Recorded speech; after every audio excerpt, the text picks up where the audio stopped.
Pois é, pessoal. Este é o cabeludo que eu falei pra você, olha lá, ele tem a luz dele lá. Esse é o cabeludo que eu falei pra você, que é irmão do velhinho, cara. Esse é o cabeludo aqui do sítio do Mato da Serra. Você que chegou agora, esse é o canal Digo Comédia. E pessoal, aqui a família é feia, cara. Olha o cabeludo fumando dentro do quarto aí também, ó. Ele e o velho, cara, falaram, vocês vão botar fogo na casa, pessoal. É coisa de louco, cara. Coisa de louco, cara. Olha lá, o dente de ouro, isso tá feio, cara. Isso tá feio, acabado. Esse é o irmão do velhinho. Olha, tem uma luz aqui, nem luz não tem, pessoal. Olha, o negócio tá precário aí, olha lá. Pegou fogo no bocal, acabou com tudo. Mas, pessoal, aqui, ó, esse é o quarto. A gente tinha mostrado em outros vídeos aí, pessoal, lá do cabeludo, ó. Pessoal, é coisa de louco, cara, ó. Violão, isso tem de tudo, rádio antigo. Coisa de louco, cara. Aqui não, é complicado, cara. Olha lá, até a luz tá querendo pifar lá, pessoal, ó. Olha lá, parece que tem alguma... Ó. Fica piscando, é coisa de louco, pessoal, tá? Logo vai pro pau também, aí o cabelo tá ferrado aí no escuro aí. É, pessoal, esse aqui é o cabeludo aqui do sítio da Serra do Mato.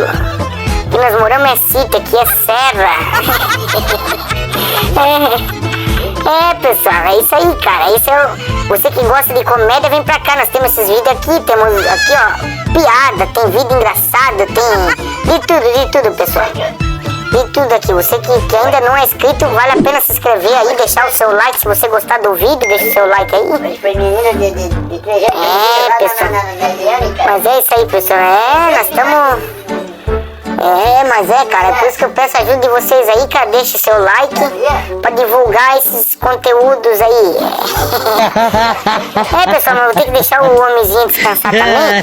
E antes de eu ir embora, quero falar pra você que quer dar uma força, dar uma ajuda no canal, embaixo na descrição do vídeo aí tem um link, tem aliás, a chave de um Pix pra você fazer uma doação do valor que você sentir aí, pra ajudar nós aí, pra gente ter uma qualidade de som e imagem melhor, né? A gente ter comprar equipamento, câmera, microfone, pra fazer vocês rirem melhor, né, pessoal? Não, meu Deus do céu, vai botar fogo na casa, cara, olha. Fumaceirão, olha aí, ó, cabecinha. Não, esse com o velho, cara, é coisa de louco.